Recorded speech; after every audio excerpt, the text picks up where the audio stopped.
என்னாச்சுமா? என் குழந்தை குழந்தைக்கு என்னாச்சு? தூக்கிட்டு போயிட்டாங்க.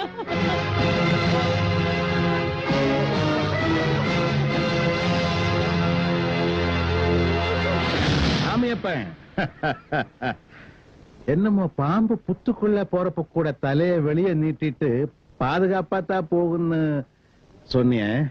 இப்போ பாம்பு தலை கீரி வாயில மாட்டிருச்ச பாத்தியா?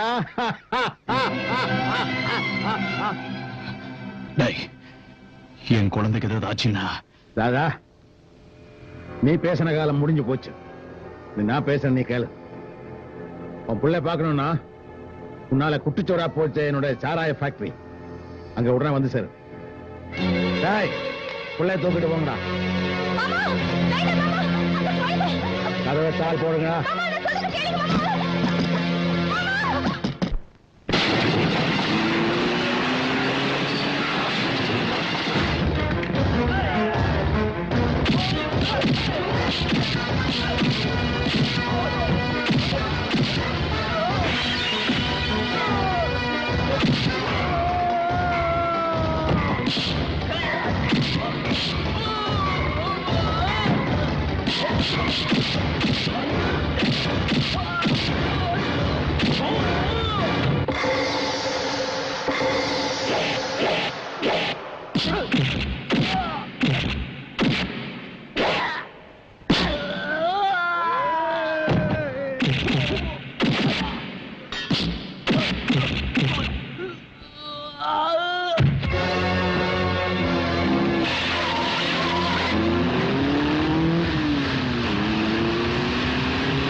நெல்லு ஒரு 8 முன்னால வச்சா கூட பந்தத்தை வீசி கொடுத்துருவேன். இது பாரு, அது பிஞ்சி ஒரு பாவம் முடியாது.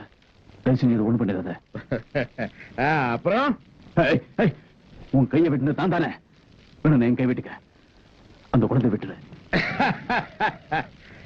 கைக்கு கைங்கிறத சரி சமம் ஆயிடும். ஆனா இத்தனை வருஷமா நாம் பட்ட அபமானம் ஒண்ணு இருக்கேன். அதை நான் எப்படி சரி பண்ணிக்கிறது? சொல்லு. என்ன என்ன வேணாலும் பண்ணிக்க, அந்த குழந்தை மட்டும் விட்டுடு. உன்னையா? உன்னை நான் ஒண்ணும் பண்ண போறதில்ல. என் குறியெல்லாம் அதுவும் அந்த குழந்தை மேலதான். இப்போ உன் குழந்தையோட வாய்க்கு டவுத்து விட்டுட்டு பந்தத்தை வீச போறேன். அப்பா அப்பான்னு கத்தி கதறி உன் கண்ணு முன்னாடி எரிஞ்சு சாம்பலாகும். இந்த ஜென்மம் மட்டும் இல்ல, எத்தனை ஜென்மம் எடுத்தாலும் இந்த உறுத்தல் உனக்கு இருந்துகிட்டே இருக்கும். அதுதான் இந்த சாமியப்பனோட ஆத்மா. கட்டாவது சொல்றா.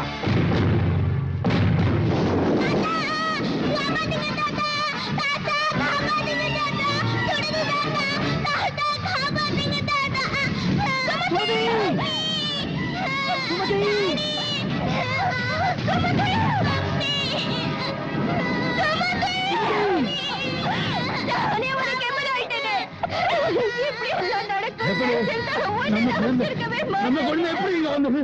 உங்களோட ரத்தமே என்னாலதான். அந்த குழந்தையை எடுத்துட்டு வந்து வீட்டுல அடைச்சு வைக்கிறப்பவே ஏதோ தப்பு நடக்க போதுன்னு பயந்தேன். அதனால அந்த குழந்தைக்கு நம்ம குழந்தையோட துணை போட்டு காப்பாத்தி அனுப்பிச்சிட்டேன். பச்சை குழந்தைங்களோட பார்க்காம பழிக்கு பழிவான தீ வச்சியே, இப்ப திருப்தி தானே? இல்ல இல்ல, எங்க அண்ணு முன்னாடியே பேசி சாவதை நான் பார்த்துட்டு இருக்க மாட்டேன். அதுக்கு முன்னாடி நானே போயிடுறேன். சுமதி,